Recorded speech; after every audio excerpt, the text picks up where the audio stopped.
You're listening to the Colts Blue Zone Podcast with Mike Chappell and Dave Griffiths.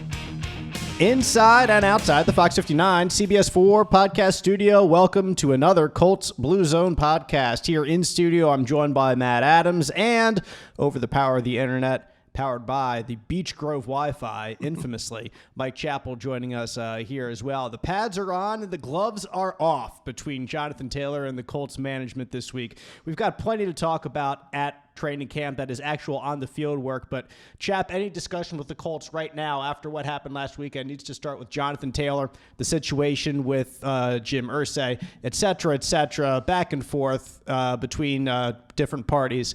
I loved Matt's note here at the top of our podcast saying it's another edition of As the Horseshoe Burns, the ongoing saga pitting a running back and his own team against one another. It's crazy how quickly it's gotten to that point, Chap, but it really does seem like, especially when things were at their hottest over the weekend, that this was really a not so nice interchange between two sides. And you just have to wonder, what's the next step? I don't know how this is resolved other than Taylor needing to pass the physical and practice. I mean, maybe you're smarter than me, Dave or Matt, but I don't know what his leverage is.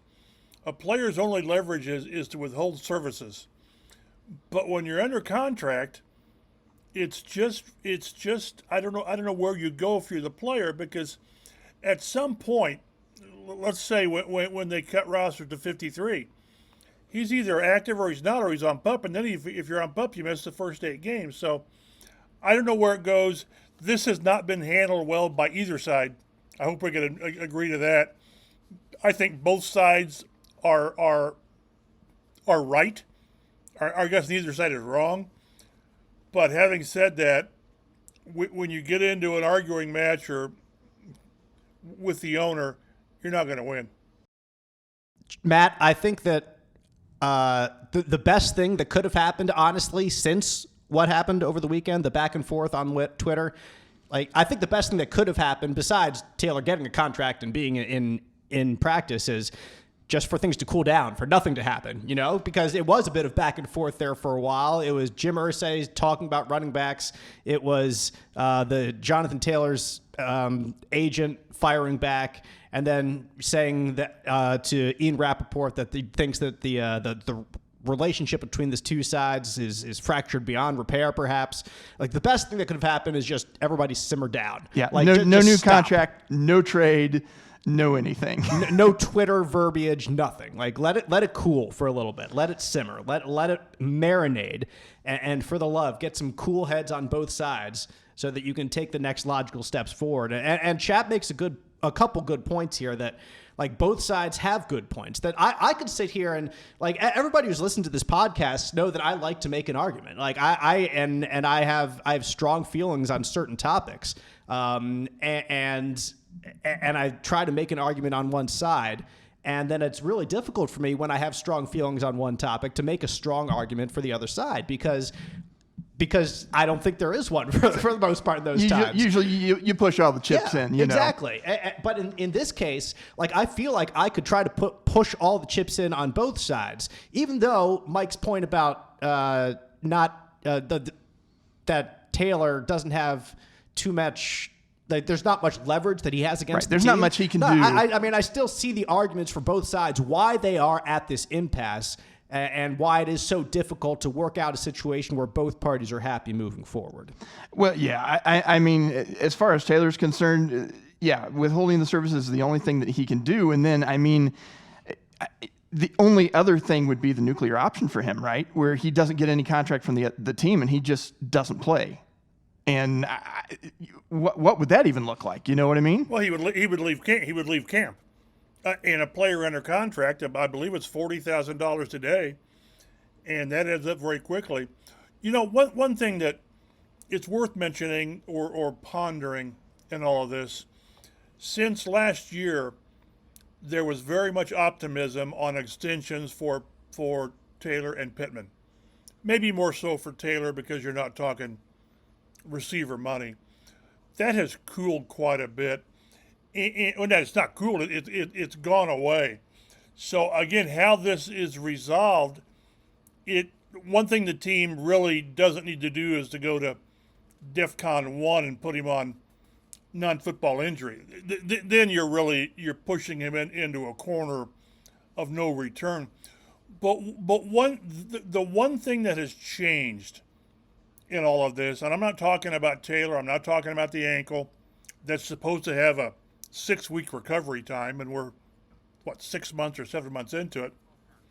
But how does Shane Steichen, how does he look at his roster? How does he look at the makeup? How does he look at, do you need to invest $13, $14, $15 million in a running back? And that's to me, that's very real to wonder has his view of the roster and prime positions changed?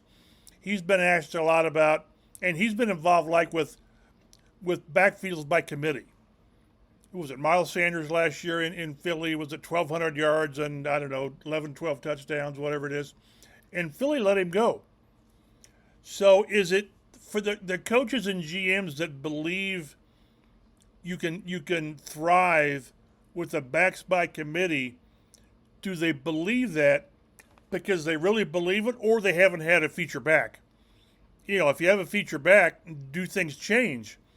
So let's keep in mind that maybe Shane Steichen has kind of said, wait a minute, guys. Because remember, one of the things that Chris Ballard told us when camp opened is, well, we were at a 4-win team, and these coaches have not gotten their eyes on these guys yet.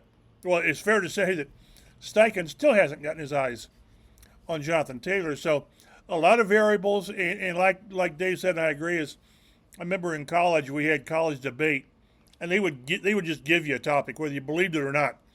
But I could strongly argue in both teams' favor, or in both parties' favor.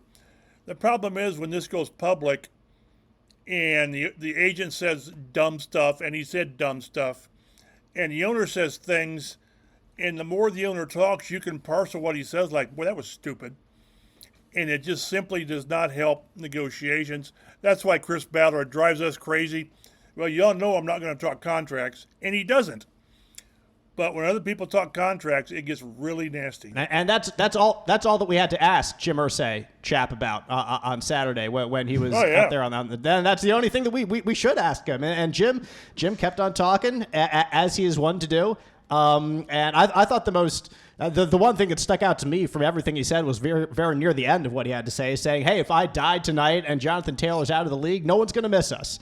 That seems like his attitude in this talk is like, don't think you're bigger than you are. And I don't want to put words in his mouth specifically, but that's what it came across as to me. Like they're going into this discussion, like Jim Irsay is going into this discussion, this contract scenario, treating it in that type of a manner. What stuck out to you about listening to Jim when he was speaking to us on Saturday?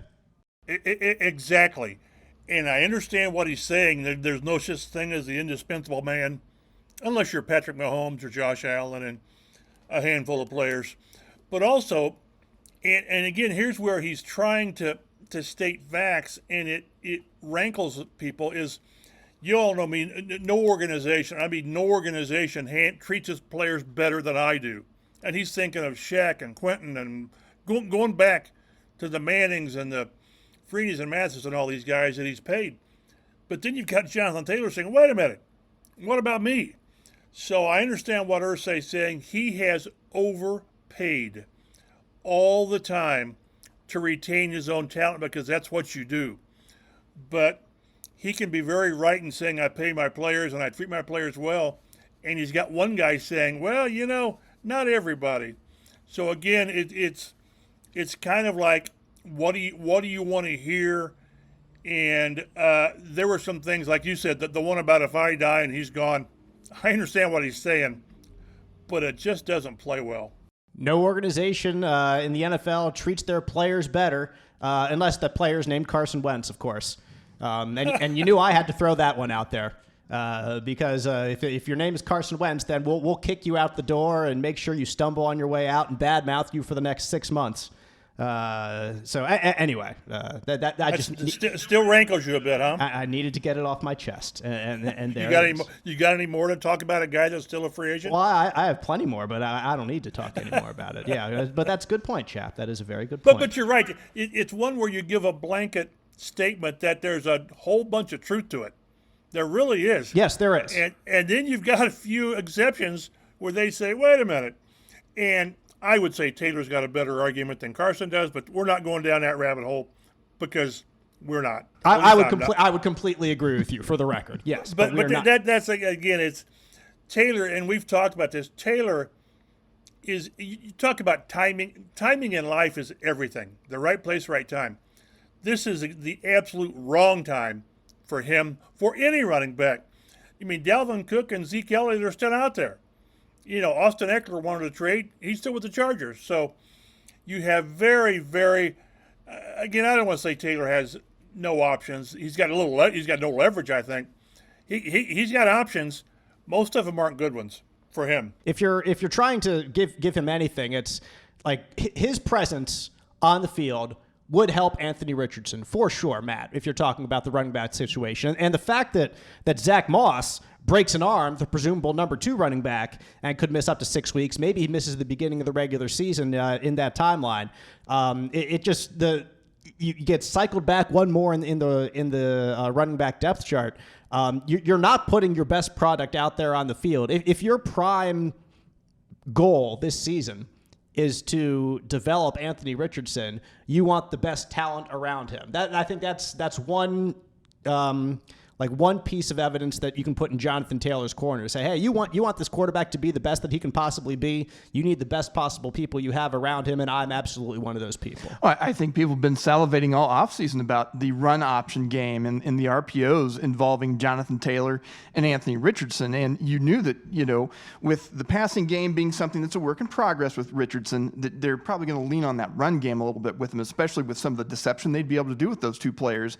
Jonathan Taylor is hands down probably the Colts' best offensive player as far as a known quantity goes.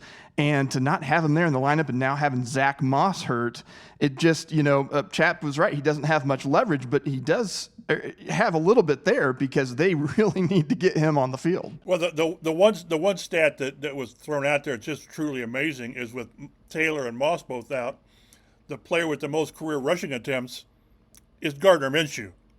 I mean, come on now. So, again, it's the old deal about, come September 10th, if Moss isn't ready and Taylor's not out, there will be a running back, Deion Jackson, whomever. But I always argue with Tony Dungy about this.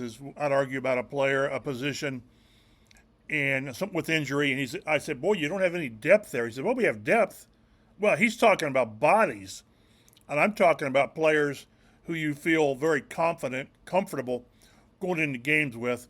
This will resolve itself one way or the other.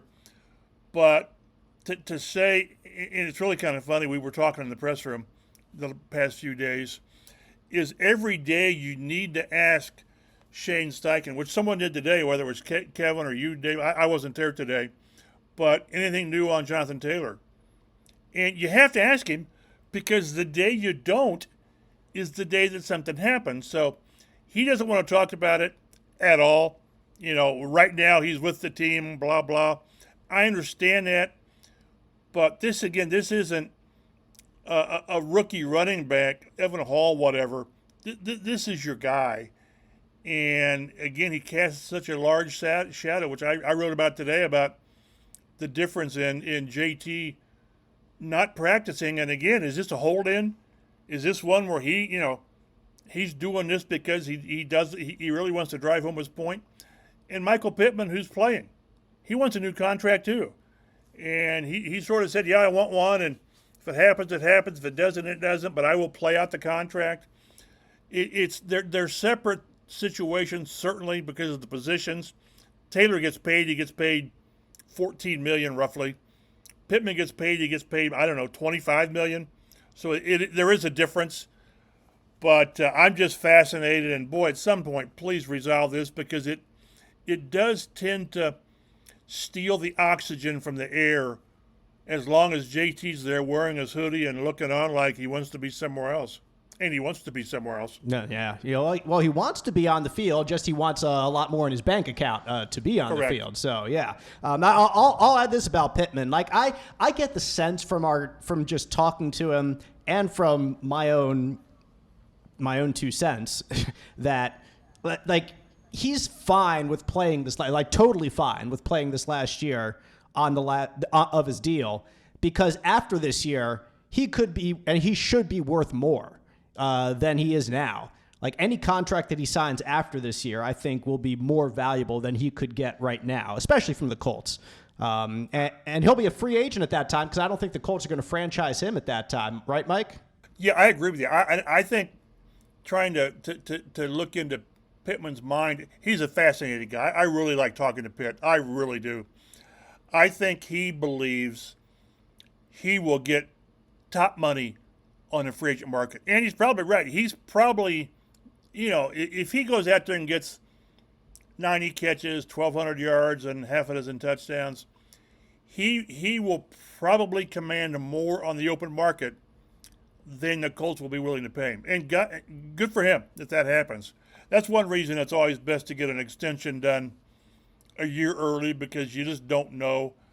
But I'm really convinced that Pitt believes he's going to really hit the lottery in the open market. More, he'll get more on the open market than he will from the Colts. I believe he's convinced of that. I don't know what he's going to do this year, Matt. I really don't, because there's just such an I don't know factor with the quarterback with the Colts right now. Whether it's going to be Gardner Minshew or Anthony Richardson, how much of a run-focused offense is this going to be? But in terms of what he has done, he took a significant step from year 1 to year 2 in his NFL career. Had a really good year with Carson Wentz throwing him the football, showed that he was a deep threat in that year. And then last year, when the Colts just had no offensive line and no quarterback with a significant arm to speak of, he showed that he could still catch nearly 100 balls. And if they just force-fed him one stupid ball in that last game, would have gotten to triple digits. So he showed that he can be that guy that you go to consistently, even in the short game throughout the week, and try to get throughout a game and try to get something done that way. So I think he showed a little bit different aspects of his game. Like this year, I really do, unless he gets injured, and I always add that caveat. This year is gravy, and he could show true that he's taken a further step forward to be a dominant wide receiver, or like there's really very little.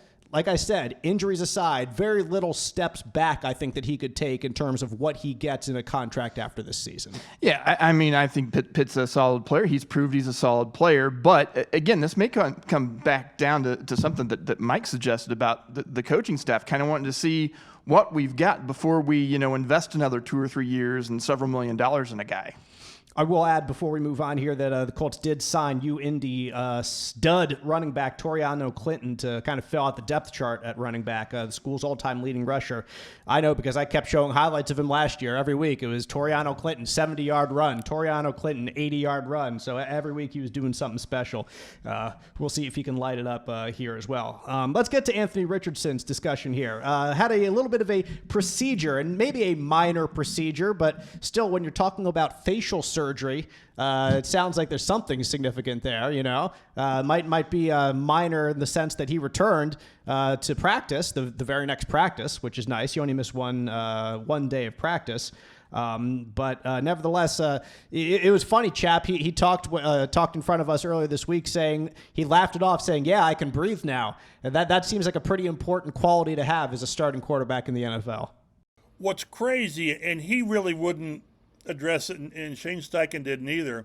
Well, Shane said we wanted to get it done on the off day on Sunday so he wouldn't miss more time. Well, why didn't you get it done, July 1st? So he doesn't miss any time. This isn't like he showed up on the third day of practice, he got hit in the face, and all of a sudden his nasal septum was crooked. So it's just you just scratch your head. He only missed one day. It's not a super big deal. But why not take care of these things when there's nothing going on and you got 2 days you can recover? And I don't know. And even AR didn't really elaborate much. He said, we just wanted to get it taken care of. Now I can breathe better and all that. So just one of those kind of quirks about, well, why didn't you do this like a month ago? Yeah, in that light, like I certainly am not putting any blame on Richardson for that. Once you bring up the issue to the Colts, that's on them to get it fixed, you know. But you can certainly question what the Colts have done, and you pair that with stuff that Chap that has happened even just this year, when they've said all year or all since drafting him that he needs reps, but then they cancel, the last day of minicamp back in June, and they cancel a day of practice where he could have gotten reps. And here they do this surgery, they wait all the way until training camp has already begun, and he misses another day of reps. And you're right, Chap, to say that it's only one day. But when small decisions like this stack up, and it's just one day here, it's just one day there, it's just one day there, then that's what leads to teams losing their season openers 8 or 9 years in a row. That's how I feel about the issue. If we only had those 20 reps in training camp, and I don't know, 30 or 40 reps in veteran minicamp, so it's just unnecessary. I guess is the point. And for a team that says every rep matters and every rep's important and this, that, and the other, well, you just you just nixed about, I don't know, 20 or 30 reps for the kids. So it probably won't matter later on, but it's worth kind of putting a little red tag by those 2 days that he missed and see if it matters. It probably won't, but maybe it does. And that's the thing, Matt. Like, it might not matter, like Mike is saying. It seems like a minuscule amount of work when you look at the entire picture. But with the Colts, it's just the low-hanging fruit there that, like, you've had such trouble starting the season in years past. Shouldn't you be at your best to be at your best in week one? Do everything you can to not fall behind during this time of year. Just get ahead of it, I think, is just kind of the thought that I had. Like, I understand it's not like a major procedure that he had. It's not anything that's really going to, detract from his season or anything like that. But you could have gotten it done like 4 weeks ago, and then it would be done. Nobody would be talking about this right now. Now, I did have a question. Were there a lot of fans at training camp on Monday? I wasn't there on Monday. Oh, okay. Yeah. Yes. Chap was Oh, there. yes. It stands Because it was Kids Day. Now, this was my thought as a fan. Because Friday, they were supposed to have Kids Day. We had that weather that came through, so they were not able to hold their practice outdoors. They had to go to the indoor facility. So that meant fewer fans got to see that. So right. they rescheduled Kids Day, and they had probably thousands of fans on Monday. And then there's this quarterback that everybody's excited about on this day where they know they're going to have a lot of fans. He's had his procedure, and he can't practice. And that was my thought, was kind of a womp on that. Yeah. I didn't even think about that. Like the only thing is he was out there. He went through the motions, and he did the drops and all this stuff. But yeah, it's not the same. It's kind of like if you want to go to an NBA game and you want to watch, Steph Curry play, and you pay a bunch of money when he visits the Pacers, and that's the one day he doesn't practice or doesn't play, so you're screwed. But yeah, it's just strange, and I hope we get very quickly to the point to where he is the focus, and we can talk about that quickly. But he took all the reps today. You were there today, Dave, and I missed it, but he's out there. He needs to. Shane was saying, well, he took all the reps today and the previous day because he missed Monday. He needs to take every rep because he needs to take every rep with the first team, period. So we'll see how this thing goes, unfolds going forward. But he needs to be the first team quarterback until he proves he's not ready to be the first team quarterback. Yeah, and I'll on that note, that question was in response to a question. That response was to a question that Stephen Holder of ESPN posed, and I'll credit Stephen. We were talking about this, Stephen and I, back and forth before the press conference, and he was pointing out that this was the third practice in a row where Richardson has practiced that he has taken all the first team reps. So the only one in there that he didn't was the one where he was out because of the surgery. So 3 practices in a row that Richardson practiced, he has taken all the first team reps, and that is not an insignificant factor. I don't think it's you're not going to Sharpie him in as the starter right now. Not even close.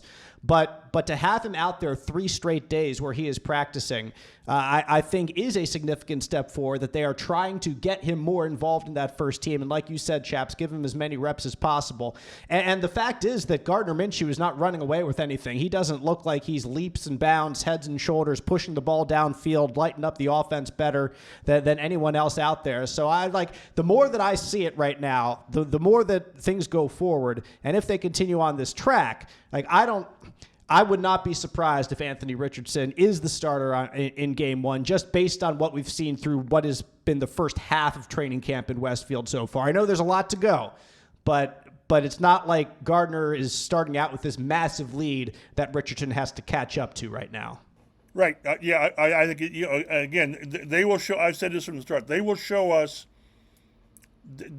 how they feel about Richardson and his readiness by how they handle camp, his reps in camp. And I think they're starting to show that in my mind.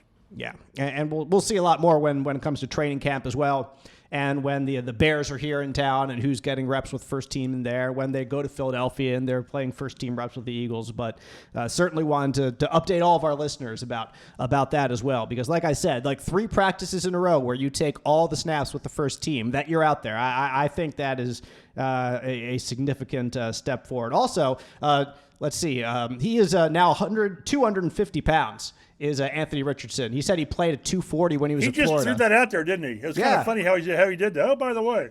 Oh, yeah, I'm also 250 pounds. Yeah. Matt Adams writes here, like a taller Derrick Henry-sized quarterback. You like that, Matt? I mean, can you imagine trying to tackle? I mean, he already looks big and everything, but when you think about that, like a quarterback-sized Derrick Henry trying to corral that guy. He's a big dude, yeah. So who can throw the ball and move around in very fun ways to watch. So a lot more to watch over the next couple weeks of training camp with him for sure.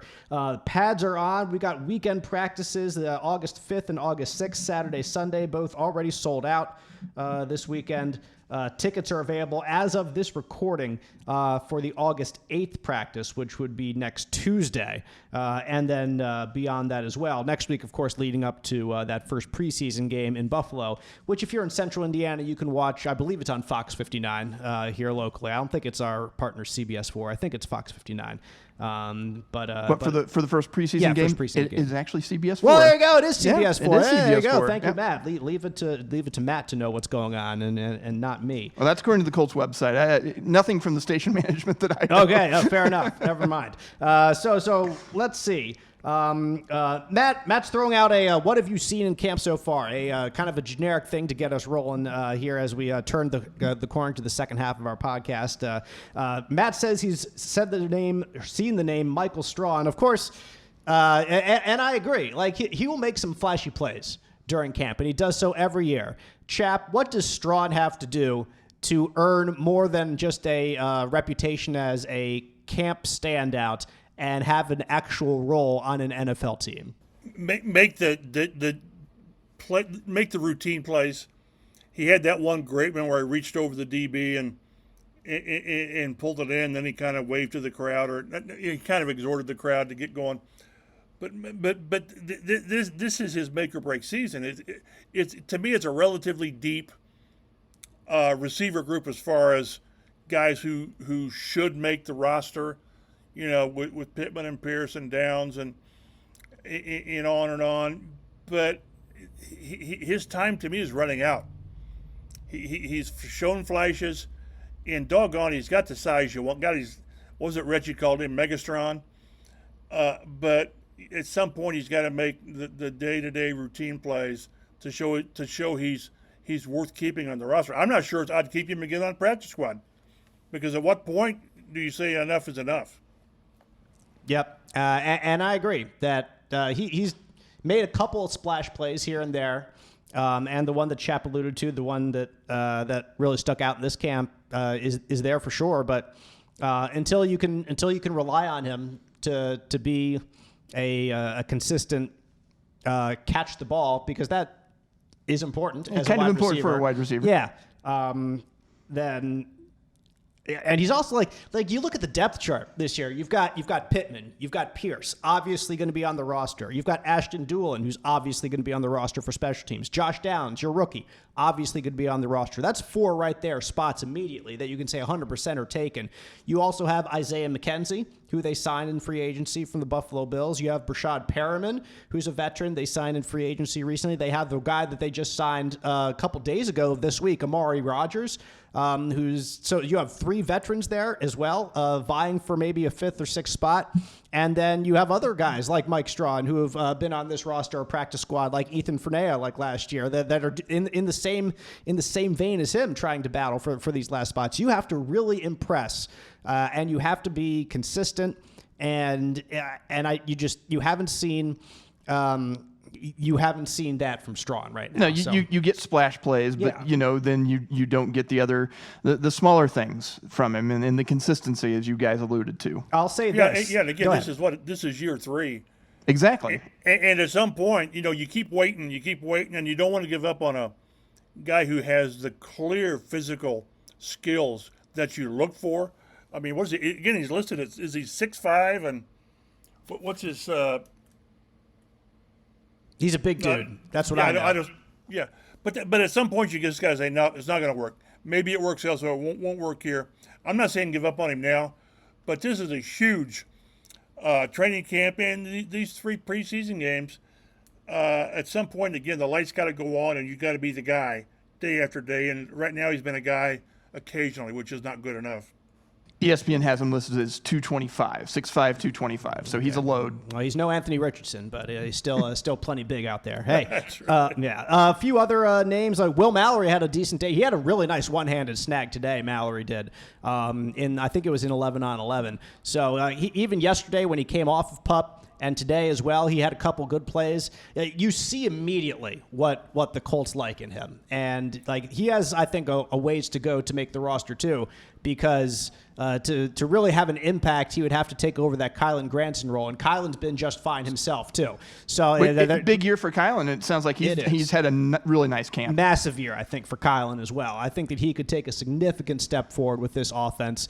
And because he's the guy that, he's the more unique guy among the top tight ends, and the big, massive, huge guys like Mo Alley Cox, Drew Ogletree, Jelani Woods. Kylan is a different variety of tight end. There's 2 different really types or players that are there that coaches will use differently. So I think there's a lot of room for Kylan there, but Will Mallory is going to push him for sure. And if he keeps making plays like he did in camp today, then he'll certainly give the coaches a lot to look for. And he needs to stay healthy too, because he missed time during the offseason. He missed time here at the start of training camp. So yeah, it's been nice to see a rookie making a couple nice plays. On defense, Chap, we needed a cornerback to do something, especially with JuJu Brents still out.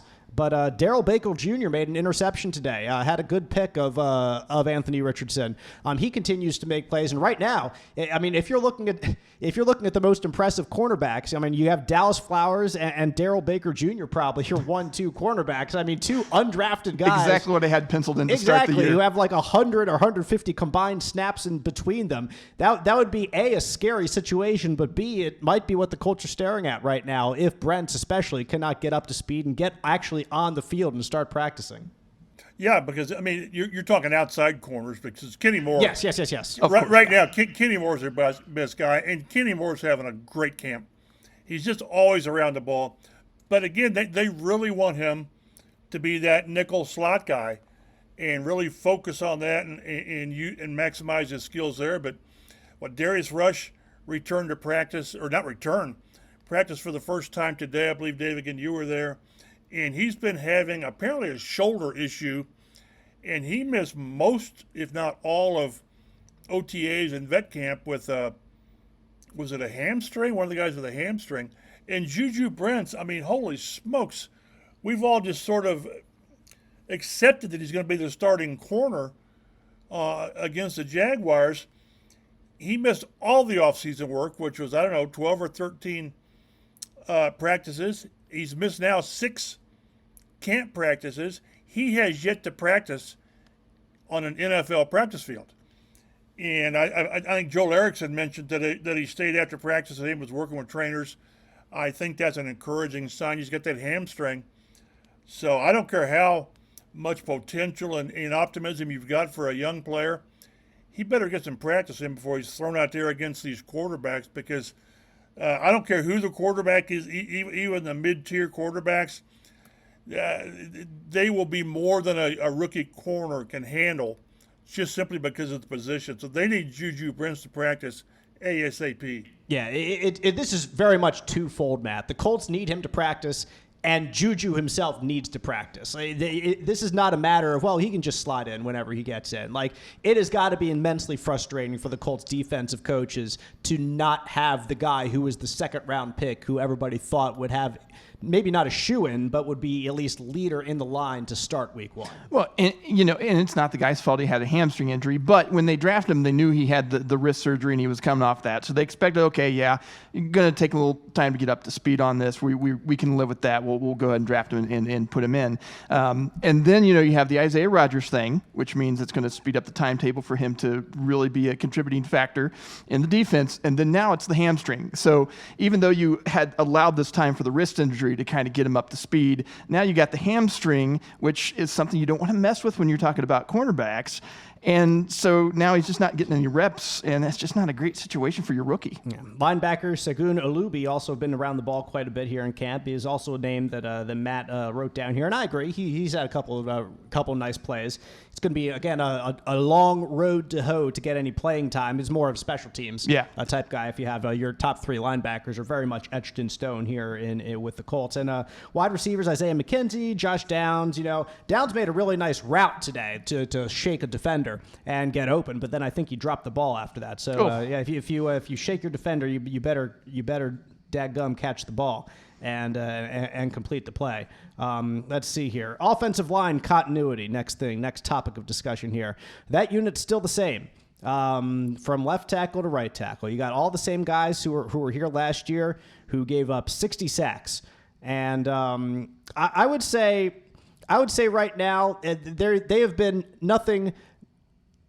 Chap, you can say if you disagree with me, but I don't think the offensive line has been anything particularly impressive during training camp so far. The D line is still getting to the quarterbacks, maybe not with often regularity, but more so than you would like. I see them, whether it's Minshew or Richardson, bouncing around a lot more than you would like to see the quarterback. But that could also a little bit be their styles. They're both kind of a little bit more mobile guys, especially Richardson.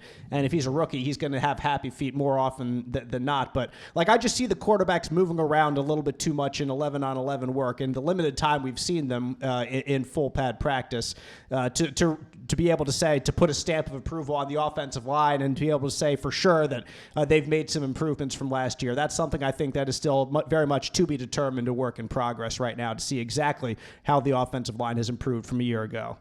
We won't know until the Buffalo preseason game, the joint practices with the Bears, maybe the Bears preseason game, although I don't know how much the frontline players play.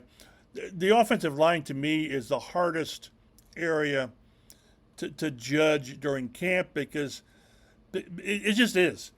Because you can't, it's funny how running backs will break through the line and run for 40 yards. The crowd cheers, and the defense says, I'd have had him here for a 3-yard loss or a 5-yard gain. And until they really get out there against real solid defenses, Buffalo will have a solid defense, and you see how efficient they are, either run blocking or protection. The continuity thing, I sort of chuckled when I read that. They had that continuity last preseason too. Start to finish, same guys, didn't miss any time, and then they went right in the in the dumpster. I almost got us in trouble with an obscenity, but I didn't. Thank you, Chap. But again, we'll see. I'm encouraged by Ryman, by Bernard. I am. But again, you just don't know, and I think that's going to be when you get past the quarterback, and if we can forget about JT. I've said that the biggest situation, the biggest determinant for the season is how does the O-line play. If it can play at a decent level, again, I'm not saying top 10, but play at a decent level, they got a chance. if they're as inconsistent as they were last year, especially early, they have no chance. The clear message, Chap, from the powers that be on high, meaning Chris Ballard in the front office, was that coaching was the problem last year, because they certainly had the opportunity to go out and make some moves in free agency. They would have cost some money, of course, to bring in veteran guys, but they brought back the entire starting five of last year, who admittedly got better as the season went on, but it was hard to get worse from where they started, to be fair, when the season went on. And they just had Tony Sperano Jr. as an offensive line coach and said, hey, go fix what was broken. Yeah, and I don't agree with that approach. I just don't. Coaching is vastly important. It's a players' league. Players win, players lose. They're just expecting big things from Bernhard Raimann again in year 2. They probably will get it. But then you're expecting your 3 cornerstones to play better. And if they do, fine. If they don't, like I said, little chance. They did get adding some depth in the form of Dan Skipper, played for the Lions last season, just this week, a recent signing. He is a mammoth human being. He'll give Anthony Richardson a run for his money. Yeah. He's 6'9", 317, quite a bit larger than AR5, and waived Jordan Murray to make room for him. Some other news and transactions this week. A couple corners signed that you probably won't see until the third or fourth quarter of preseason games. Added a tight end as well from the USFL Birmingham Stallions. Go USFL. There we go. I mentioned Amari Rodgers a little bit earlier. He looked good today. Like I thought, like I was out there and he looked shifty. He looked active. He looked alive. It's always encouraging to see a guy come in immediately and look good. So I mean, I still think there's an uphill battle for Rodgers to make the final roster, but you bring him in to give him some work and see what happens. So he's 5'9". He's in that smaller. That's what I thought was interesting. Mold. He kind of Josh Downs, Isaiah McKenzie size. Right. So bring in another guy like that, and if he has a specific role, you could figure it out. But yeah, there it is. So those are our quick notes there from transactions throughout the week. Injury notes, JuJu Brents, as we mentioned, has not hit the practice field yet, but was working with trainers at the end of today. Boy, you would sure like to see him as soon as possible out there on the field. Darius Rush has practiced for the first time out there as well, the 5th round pick.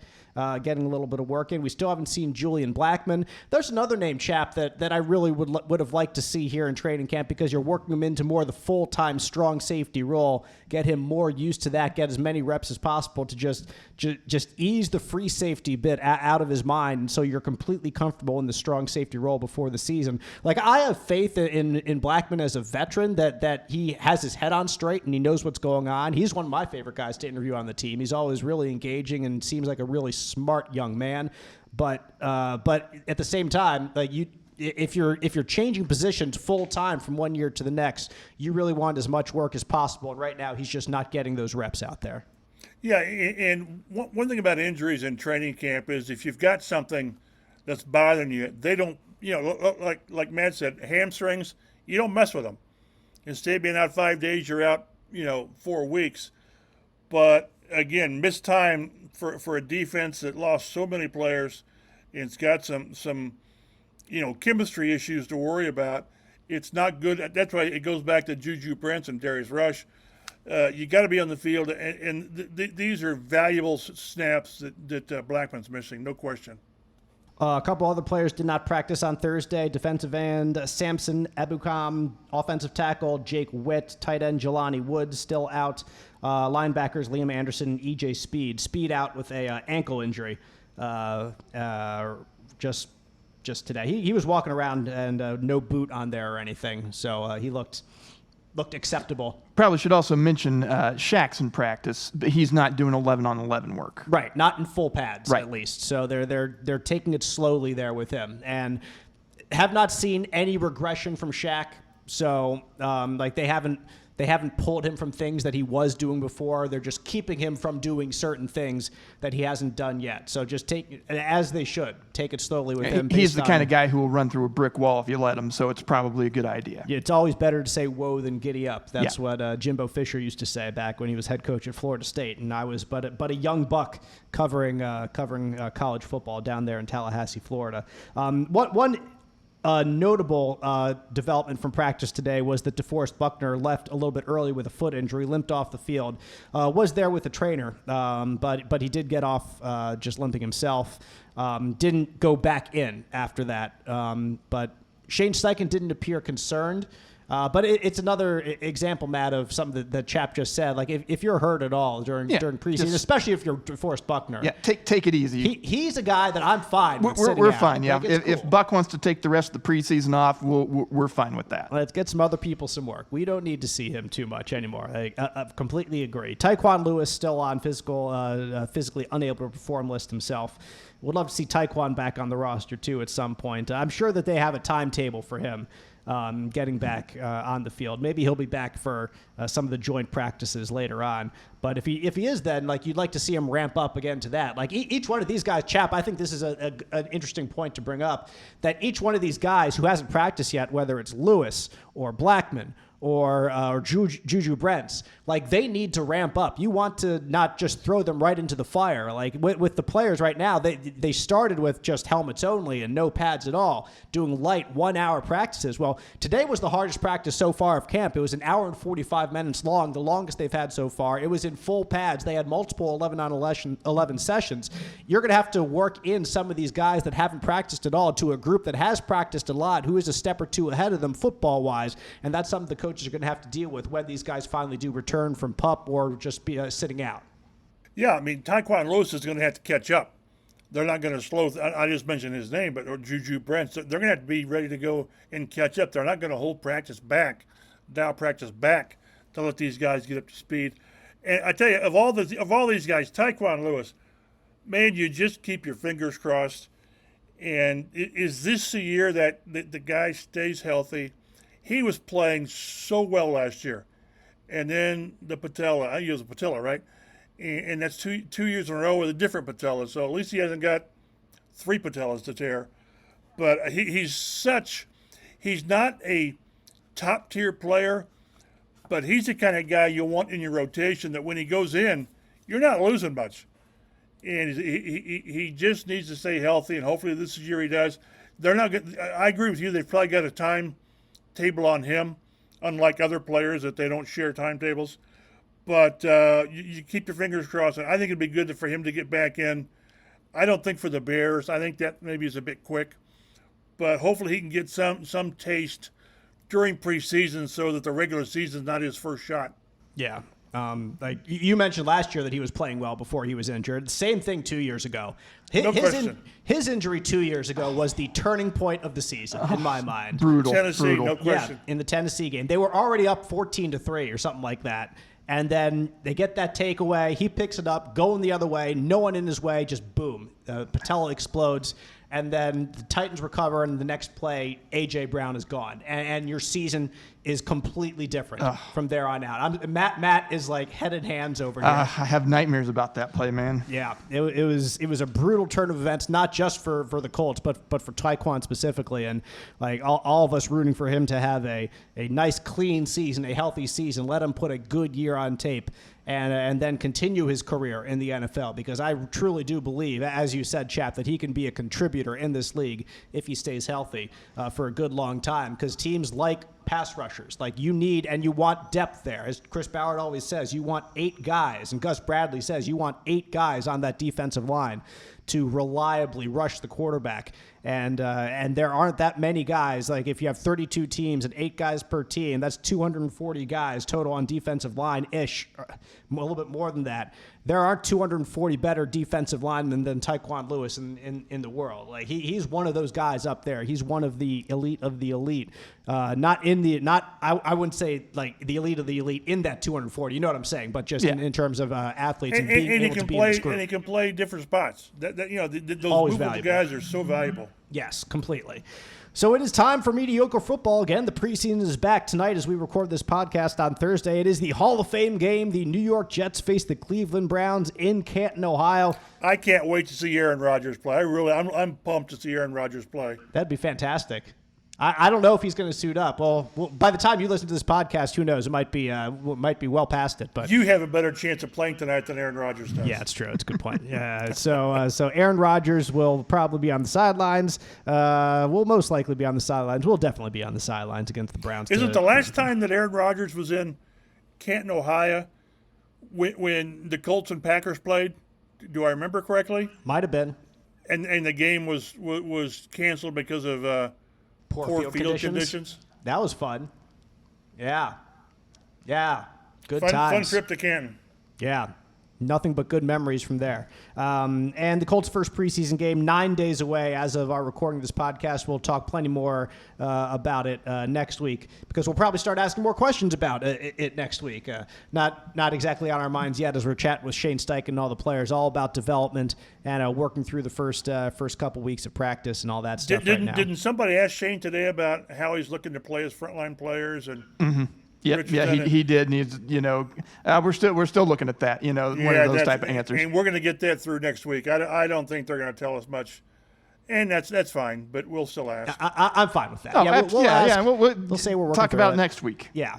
Always push it back until you can't push it back anymore, and then say, "Oh, you'll find out on kickoff." So that's standard operating procedure, and that's fine. Nobody cares. So. Colts face the Buffalo Bills, as I was saying, next Saturday, August 12th, which will be broadcast, according to our very own Matt Adams here, according to the Colts website, on our CBS 4. So set your DVRs now accordingly. We do appreciate you listening to the Colts Blue Zone podcast. You can follow us on Twitter at Colts Blue Zone for news and notes throughout the week. Matt Adams is at Statomatty on Twitter, X, whatever you want to call it. Mike Chappell is at mchappell51. I am at DaveG_sports. And we will see you next week on the Colts Blue Zone podcast.